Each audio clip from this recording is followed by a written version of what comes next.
Hace un ratito decíamos que Irán está atacando bases militares de Estados Unidos y ha amenazado con seguir haciéndolo en toda la zona del Medio Oriente. Y la gente pregunta, ¿se acerca la Tercera Guerra Mundial? Bueno, la respuesta es no, todavía no, y te voy a explicar por qué. Quiero arrancar este programa o quiero comenzar estos comentarios sin dar vueltas, sin rodeos, porque en medio del miedo de las imágenes que nos llegan por televisión y las redes y del eco de las sirenas en Medio Oriente y los discursos encendidos en Washington, Moscú, Teherán, hay algo que debe quedar muy claro desde el principio. No estamos a las puertas de una tercera guerra mundial. No todavía. Y quizás tampoco lo estemos nunca. Pero eso no significa que estamos seguros. No lo estamos. Y es ahí donde empieza esta conversación entre el miedo global y la sobriedad geopolítica, entre los tambores de guerra y cálculos fríos de quienes la dirigen desde escritorio con mapas, no desde trinchera con fusiles. Porque lo que ha ocurrido en las últimas semanas, amigos y amigas, no es poca cosa. Estamos hablando de bombardeos a instalaciones nucleares, no a almacenes, no a campamentos, no a túneles clandestinos, no estamos bombardeando Gaza, estamos bombardeando instalaciones nucleares, y cuando digo estamos me refiero a Estados Unidos e Israel. Están bombardeando infraestructura nuclear iraní, un acto que por su misma naturaleza tiene un peso simbólico y estratégico enorme.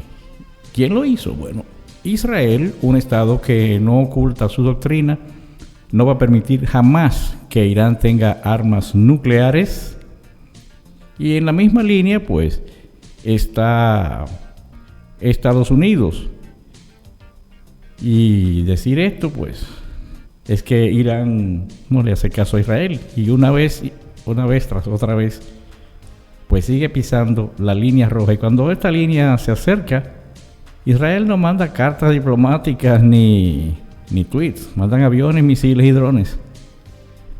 Pero ahora, eso no es lo más alarmante. Lo que de verdad encendió las alarmas internacionales fue la entrada directa el pasado sábado de Estados Unidos al combate o a la ecuación, si usted quiere llamarlo así, y no como simple aliado político ni como árbitro distante, sino como actor armado y como parte activa. Estados Unidos lanzó ataques aéreos contra objetivos iraníes con sus propios medios, con sus propias decisiones. Y cuando una potencia global como Estados Unidos mueve sus piezas en un conflicto ya encendido, el resto del mundo contiene el aliento. ¿Por qué? Porque ya no hablamos de una escaramuza regional, no es un choque entre vecinos. Es una confrontación donde hay una superpotencia implicada con intereses globales, bases militares en todo el planeta y un historial largo, sangriento y costoso de guerras en tierra extranjera. Y ahí es cuando aparecen los titulares apocalípticos. ¿Tercera Guerra Mundial?, preguntan. ¿Fin de los tiempos?, dicen otros. Y las redes, que suman el pánico y odian el análisis, hacen lo suyo, multiplicando el miedo. TikToks con música de suspenso, hashtags en llamas, opinólogos de sofá anunciando el apocalipsis versión 2025. Pero aquí entra la voz serena, la que no grita, la que no corre, la que analiza, la que informa, la que piensa. Y yo te lo digo con total claridad, esto no es una invasión masiva, esto no es Irak 2003. No hay cientos de miles de soldados cruzando fronteras. No hay columnas de tanques avanzando por el desierto. No hay ocupación terrestre, ni despliegue permanente, ni banderas estadounidenses ondeando sobre edificios tomados por la fuerza. Lo que hay es una operación medida, limitada y con objetivos quirúrgicos. ¿Qué objetivos? Muy claro: inhibir la capacidad ofensiva de Irán, destruir depósitos de misiles, dañar sistemas de radar, interrumpir la cadena logística militar, mostrar músculo, eso sí, pero no con intención de quedarse, no con intención de invadir. Y eso marca una diferencia fundamental, porque cuando uno estudia la historia, y créeme, lo hago con devoción, sabe que las guerras mundiales no comienzan con un misil o con una base bombardeada. Comienzan cuando varios poderes con capacidad expansiva deciden enfrentarse abiertamente, cuando las alianzas arrastran a unos y a otros, cuando se abre un frente en Europa, otro en Asia y otro en América. Cuando los gobiernos movilizan recursos, convocan reservas, suspenden derechos civiles, pero nada de eso está ocurriendo. Y eso no es casualidad. La Casa Blanca sabe que el costo de una guerra total es altísimo, en vidas, en dinero, en legitimidad internacional. Después de lo ocurrido en Irak, después de Afganistán, después del desastre moral y logístico que fue Libia, Estados Unidos no quiere otra guerra, al menos no una en la que no pueda acabar rápido. Por eso, esta intervención fue precisamente rápida, selectiva y sin ocupación. Ahora bien, no confundas eso con debilidad. Cuando Estados Unidos lanza un ataque, manda también un mensaje. El mensaje sería: podemos golpearte donde más te duele y cuando menos lo espere. Y cuando Israel lo hace, pues el mensaje es aún más claro. No nos importa el que dirán. Si estás desarrollando una bomba, la destruimos antes de que la termines. Ahora, detengámonos un momento, respiremos y miremos el cuadro completo. Si hay fuego cruzado, que lo hay. Si hay actores con poder militar real, los hay. Si hay muertos, y muchos, pues la cosa va en serio, y esto no debe minimizarse. Pero no confundamos eso con una guerra mundial. La guerra mundial necesita algo que hoy no existe: una convergencia global de intereses beligerantes, y eso, amigo mío, amiga mía, está lejos de suceder. Ni China ni Rusia quieren por ahora una confrontación directa con Estados Unidos, ni Europa quiere armarse para entrar en un nuevo conflicto planetario. Ni siquiera Irán, con toda su retórica, quiere realmente ver caer misiles sobre su capital, porque lo saben, si eso ocurre, no habrá regreso. Y por eso te lo digo con todas sus letras. Si preguntas, ¿se acerca la Tercera Guerra Mundial? No. Y te acabo de empezar a explicar por qué. Y apenas estamos calentando. Volvemos ahora.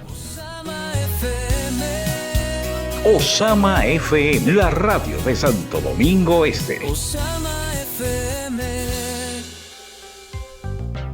Irán está aislado y eso lo cambia todo. Escucha esto con atención y con oídos de halcón.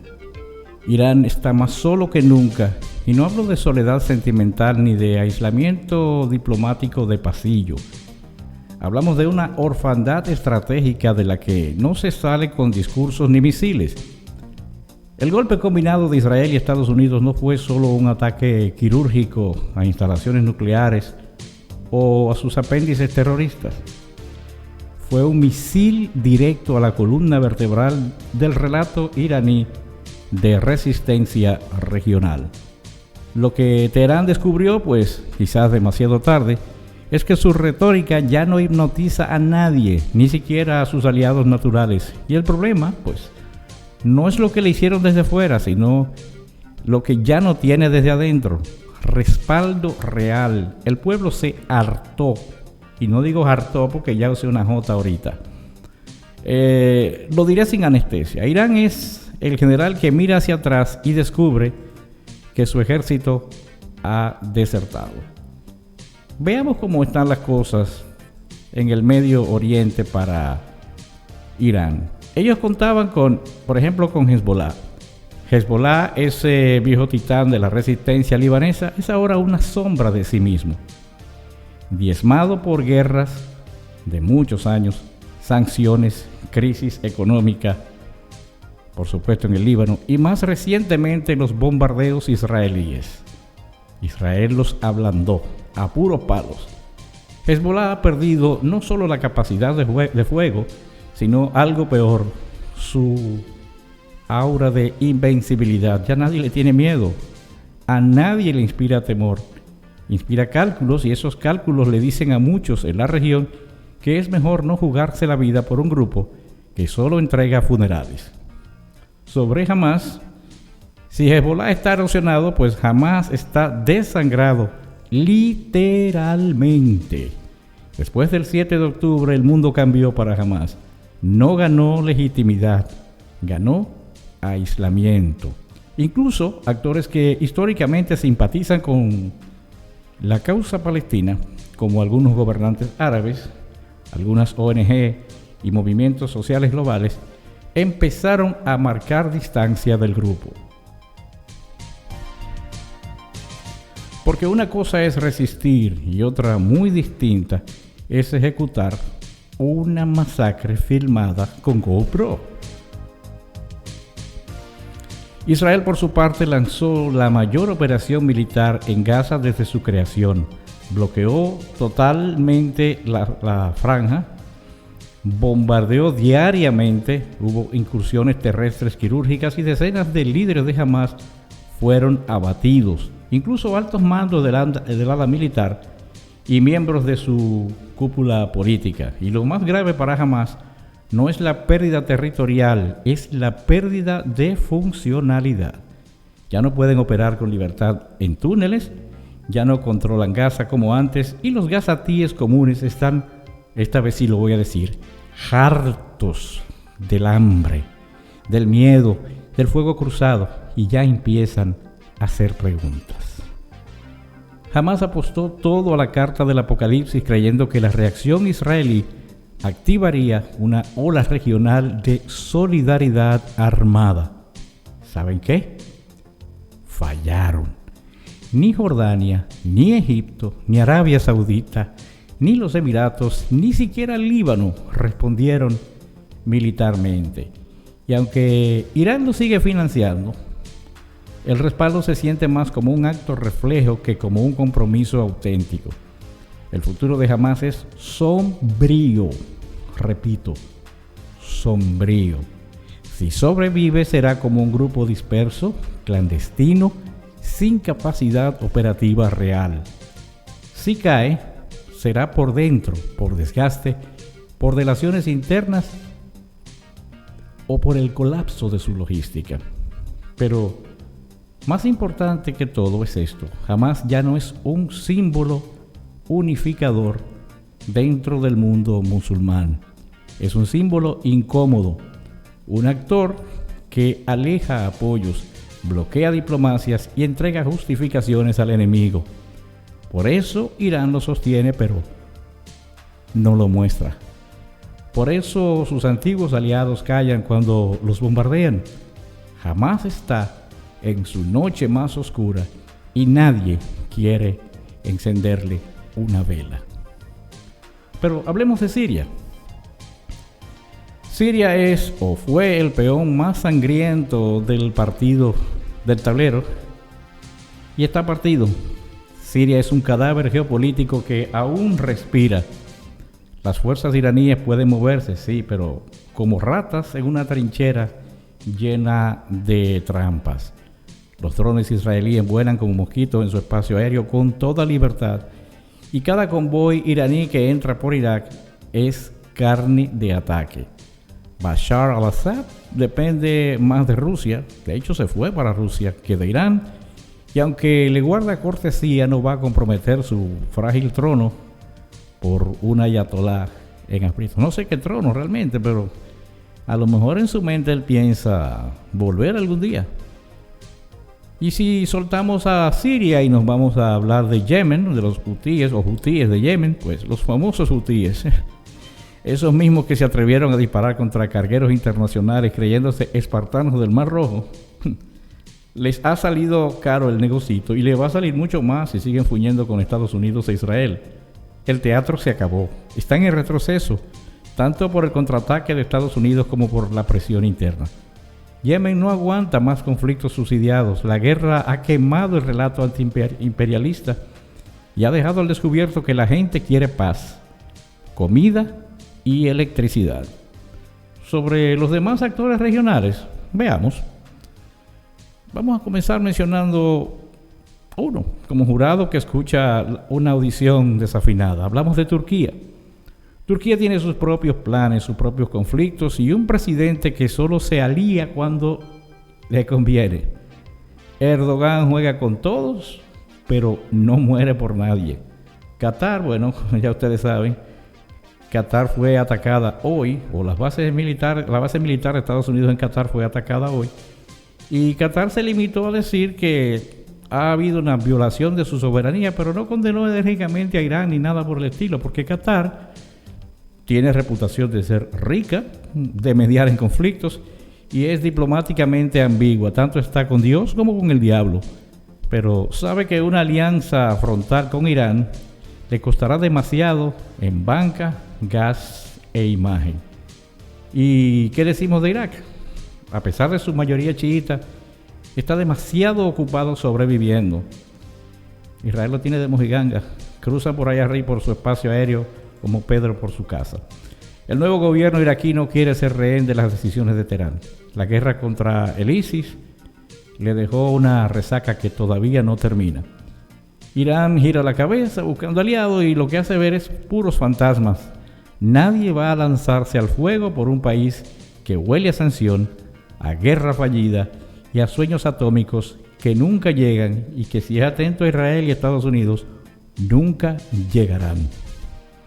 Pero la cosa no termina ahí. ¿Qué pasa con las potencias como China o Rusia? Ay, los chinos. China es la esfinge pragmática. Está interesada en el petróleo iraní, pero no tiene vocación suicida. Necesita estabilidad para seguir comercializando, expandiendo su ruta de la seda, controlando mercados y construyendo ciudades enteras en África. Una guerra global por Irán es exactamente lo que China no necesita. Su apoyo es diplomático, simbólico, perfectamente calibrado. Con una mano aprieta al dólar y con la otra firma acuerdos con saudíes e israelíes y con los pies firmemente en el suelo le da palmaditas en la espalda a Irán, pero nananina, nada de cobertura militar. En cuanto a Rusia, bueno, Rusia es un oso ocupado. Vladimir Putin ya tiene su guerra y no es pequeña. Ucrania le sangra recursos, legitimidad y hombres. Rusia habla, amenaza, veta resoluciones, pero no tiene ni logística ni margen para abrir otro frente en el Golfo Pérsico. Lo sabe el Kremlin, lo sabe Irán. Lo que Moscú le ofrece a Teherán son palabras, drones y algún armamento viejo, no soldados. Y sin soldados, créanme, no hay salvación. ¿Por qué esto es tan importante? Bueno, porque lo que frena la Tercera Guerra Mundial no es la paz, es el cálculo. Y en este momento nadie ha hecho un cálculo donde valga la pena morir por Irán, ni tampoco por la causa religiosa, ni por su petróleo, ni por su retórica anti-israelí. Porque Irán, al final, es un gran lío con misiles, un socio incómodo, un riesgo innecesario. Irán se ha quedado en la esquina del ring, solo, jadeando, sin sparring, sin nadie que le tire una toalla, ni que le preste guantes. Ni los suyos confían, ni los ajenos lo quieren. Y ellos lo saben cada vez que lanzan un comunicado esperando solidaridad y reciben silencio. Lo saben cuando los drones israelíes cruzan sus cielos y ninguna gran potencia dice ni pío. Lo saben cuando llaman a sus aliados y los teléfonos suenan y nadie los toma. Volvemos en breve. Osama FM, la radio de Santo Domingo Este. Osama FM.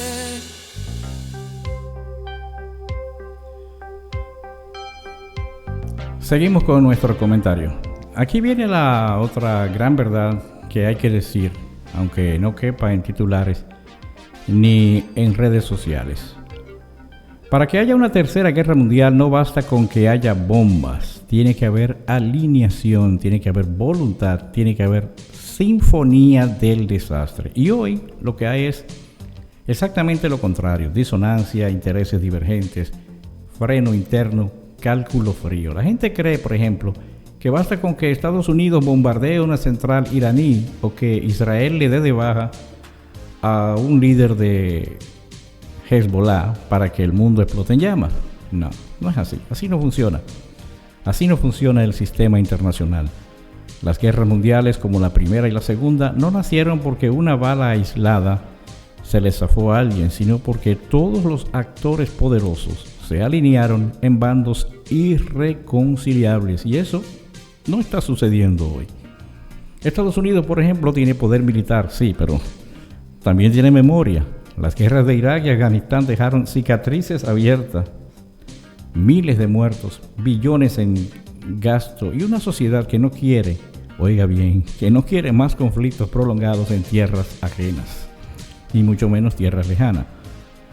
Biden, bueno, ustedes saben lo de Biden y ahora lo de Trump, no van a meterse en una guerra. Donald Trump, por ejemplo, Donald Trump no se va a meter en ese rebote. Biden quizás, porque Biden estaba senil y es izquierdoso. Entonces, aunque ustedes oyen a Donald Trump hablando muchísimas cosas contra la OTAN y todo lo demás, todos a la hora de la verdad se sientan a la mesa y comen juntos. Entonces Estados Unidos no se va a meter en camisa de once varas, y mucho menos por Irán. Además, la lógica de Washington ha cambiado. Hoy las guerras se libran con sanciones, con bloqueos, con drones, con inteligencia artificial y operaciones quirúrgicas, no con tropas a campo traviesa. La guerra está fuera del manual. Decíamos que China no quiere incendios, lo que busca es mercado. Xi Jinping tiene claro que una guerra global frenaría el crecimiento chino, debilitaría su acceso a materias primas, dañaría sus exportaciones y le pondría obstáculos a su verdadero objetivo, que es superar a Estados Unidos sin disparar una sola bala. Apoya a Rusia con ambigüedad, firma acuerdos con Irán, estamos hablando de Xi Jinping, pero también negocia con Israel, con Europa y con todos los que compren chips, autos o paneles solares. No tiene ideología revolucionaria, tiene pragmatismo imperial, y la guerra total no le suma, le resta, porque es un comerciante. China es un comerciante, y si arma una guerra, pues lo único que podría vender sería armas, pero todas las demás mercancías se le quedarían en su casa, se pudrirían, se oxidarían y ya ustedes saben. En cuanto a Rusia, bueno, Putin está metido en su propio laberinto. Se metió en una guerra con Ucrania que le ha absorbido todo: recursos, atención, legitimidad interna y externa. Su margen de maniobra, pues ustedes saben, está limitado por las sanciones, la caída del rublo y un frente militar que le exige cada día más soldados y más dinero. ¿Una guerra en el Golfo? Bueno, una intervención en defensa de Irán, ni pensarlo. Moscú hablará fuerte, pondrá cara de oso bravo, vetará resoluciones en el Consejo de Seguridad, pero al final del día no va a mover fichas reales, porque no puede. En cuanto a Europa, pues Europa está dividida, desarmada moralmente y con un trauma energético que apenas empieza a superar. Ni Alemania, ni Francia, ni Reino Unido están en condiciones de iniciar nada, y la OTAN, aunque poderosa en teoría, solo se activa con un ataque directo, y Teherán no está interesado en meterle de frente a esa pelota. Entonces, ¿quién queda? Nadie con poder global, nadie con ambición suicida, nadie con respaldo popular. Y aquí está la clave. Las guerras totales no le hacen o no las hacen los gobiernos solos, las hacen los gobiernos con pueblos movilizados, ideologías fanatizadas y alianzas militares selladas en sangre. Y en este momento, ni el pueblo estadounidense ni los chinos, ni los rusos, ni los europeos quieren morir por Irán, ni por Hamás, ni por un misil perdido, oiga bien, ni por una bala perdida en el estrecho de Hormuz. En conclusión, ¿qué tendría que pasar para que estalle una tercera guerra mundial? Ahora sí, respiremos profundo y pongamos las cartas, déjame bajar aquí la música un poquito y pongamos las cartas sobre la mesa. La palabra tercera guerra mundial no es solo un titular, es una catástrofe civilizatoria.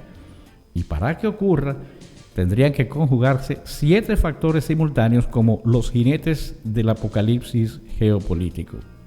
1. Un detonante masivo, tal como un atentado de alto perfil, un ataque nuclear, o un evento que cause miles de muertes en un país clave. 2. Alianzas militares automáticas como las que existían en la Primera Guerra Mundial, donde atacar a uno obligaba legalmente a intervenir a todos los aliados. 3. Hace falta naciones con capacidades nucleares directamente enfrentadas. 4. Liderazgos fanatizados o desquiciados. Hasta ahora solamente tenemos al ayatolá y sus otros ayatolitos. Entonces hace falta gobernantes dispuestos a quemar el tablero por ideología, venganza o delirio mesiánico.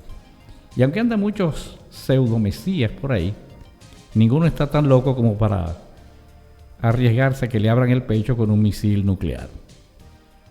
Luego está entonces, están las sociedades polarizadas dispuestas a aceptar el sacrificio sin opinión pública que se meta en el medio de la guerra. Realmente no va a haber una guerra duradera.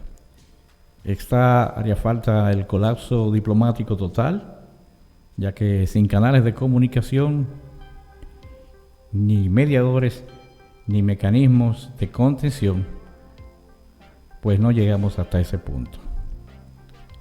En el puesto 7, pues errores de cálculos acumulados, tales como provocaciones mal leídas, misiles caídos en lugares equivocados, aviones derribados por accidente, influencia fallida. ¿Y saben qué? Nada de eso se está dando hoy. Hay conflictos, sí, eso sí, hay tensión y eso está claro, clarín. Pero lo que hay, sobre todo, es miedo al abismo. Y ese miedo sigue funcionando como dique. Porque si mañana se rompiera, pues ya no hablaríamos de geopolítica. Hablaríamos de supervivencia humana. Así que no estamos al borde de la Tercera Guerra Mundial. Estamos al borde de muchas cosas. Una guerra regional, una escalada puntual, una nueva reconfiguración del poder mundial. Pero el Armagedón, zafa, ni de hablar de eso. Y por suerte, las potencias lo saben.